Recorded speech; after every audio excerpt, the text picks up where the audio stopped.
नमस्कार। आज बात करते हैं हिंदू पंचांग के 5वें महीने श्रावण की। जी। ये आमतौर पर जुलाई अगस्त में पड़ता है और भारत और नेपाल में तो भाई इसे बहुत ही पवित्र मानते हैं। हाँ बिल्कुल। पूरा महीना प्रार्थनाओं, उपवास, रीति रिवाजों से भरा होता है। तो चलिए आज समझते हैं कि इस महीने का इतना महत्व आखिर क्यों है, क्या खास है इसमें। जरूर। अच्छा, पहले तो ये नाम श्रावण, ये संस्कृत के श्रवण शब्द से जुड़ा है ना, जो एक नक्षत्र भी है। हाँ सही कहा। कहते हैं कि सूर्य इस दौरान इसी नक्षत्र से गुजरता है। लेकिन सबसे ज्यादा तो ये महीना भगवान शिव से जुड़ा हुआ है। ऐसा क्यों है, क्या कहानी है इसके पीछे? हाँ बिल्कुल, भगवान शिव से इसका बहुत गहरा संबंध है। देखिए, पौराणिक कथाओं में आता है कि जब समुद्र मंथन हुआ था, हाँ, वो मंथन, तो उससे जो हलाहल विष निकला, भयंकर विष, उसे भगवान शिव ने इसी श्रावण महीने में पिया था। अच्छा। सृष्टि को बचाने के लिए। हाँ बिल्कुल, सृष्टि की रक्षा के लिए। तो उस विष का जो असर था, जो ताप था, उसे कम करने के लिए, उन्हें ठंडक पहुंचाने के लिए ही भक्त इस पूरे महीने, खासकर सोमवार, श्रावण सोमवार, हाँ श्रावण सोमवार को शिवलिंग पर जल, दूध ये सब अर्पित करते हैं, उपवास रखते हैं। ये एक तरह से शिव जी के प्रति अपनी कृतज्ञता, अपनी श्रद्धा दिखाने का तरीका है। अच्छा, तो ये सिर्फ भक्ति नहीं बल्कि एक तरह का आभार भी है। और इसी भक्ति का एक बहुत बड़ा रूप, मतलब सामूहिक रूप, वो कावड़ यात्रा में दिखता है ना। हाँ बिल्कुल, कावड़ यात्रा तो उत्तर भारत में श्रावण का एक अहम हिस्सा है। आप देखेंगे लाखों भक्त, जिन्हें कांवरिये कहते हैं, हाँ कावड़िया, वो पवित्र नदियों से, खासकर गंगा जी से जल लेकर आते हैं, कई कई किलोमीटर पैदल चलकर। ये तो मैंने देखा है, बहुत लंबी यात्रा होती है। बहुत लंबी। और फिर वो जल अपने अपने शहरों के, गांवों के शिव मंदिरों में शिवलिंग पर चढ़ाते हैं। ये उनकी अटूट आस्था है, उनकी सहन शक्ति है, और मतलब एक सामूहिक भक्ति का नजारा होता है। अद्भुत है ये तो। अच्छा, अब जरा उपवास की बात करते हैं। श्रावण में व्रत रखने का बहुत चलन है।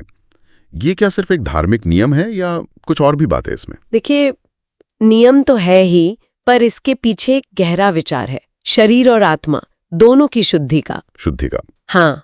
कैसे? हाँ, कई लोग तो पूरे महीने व्रत रखते हैं या फिर सिर्फ सोमवार को, और इस दौरान खाने पीने में बहुत परहेज होता है, सात्विक भोजन पर जोर रहता है। सात्विक भोजन मतलब जैसे फल, सब्जियां, दूध या दूध से बनी चीजें, और मांसाहार, प्याज, लहसुन, शराब, इन सब चीजों से जिन्हें तामसिक माना जाता है, उनसे परहेज करते हैं। अच्छा।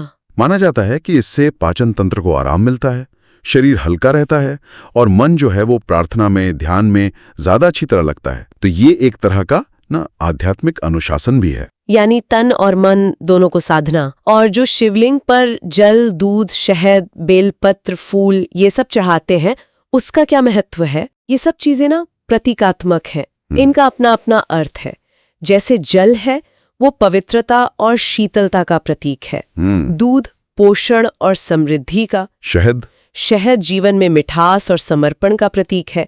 बेलपत्र तो शिव जी को बहुत ही प्रिय माने जाते हैं। तो ये चीजें चढ़ाना सिर्फ एक रस्म नहीं है, बल्कि ये अपनी श्रद्धा, अपनी इच्छाओं को भगवान तक पहुंचाने का एक माध्यम है। अच्छा। भक्त इनके जरिए अच्छा स्वास्थ्य मांगते हैं, सुख समृद्धि मांगते हैं, आध्यात्मिक उन्नति का आशीर्वाद मांगते हैं। समझ गया। इस महीने में कुछ खास त्योहार भी तो आते हैं, जैसे? हाँ बिल्कुल आते हैं।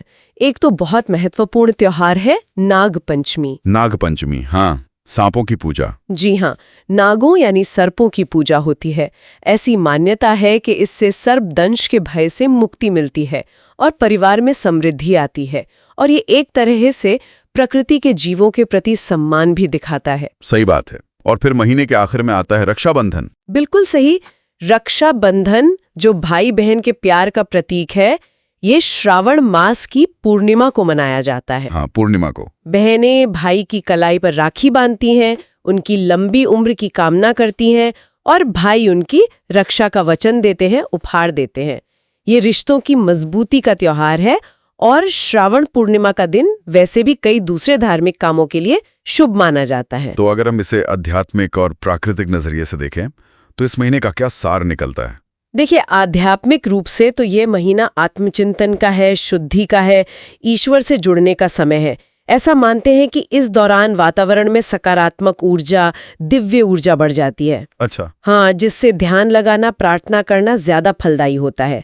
और जहाँ तक प्रकृति की बात है तो श्रावण का महीना मॉनसून का महीना है। हाँ, बारिश का मौसम। बारिश होती है, धरती को नया जीवन मिलता है, चारों तरफ हरियाली छा जाती है।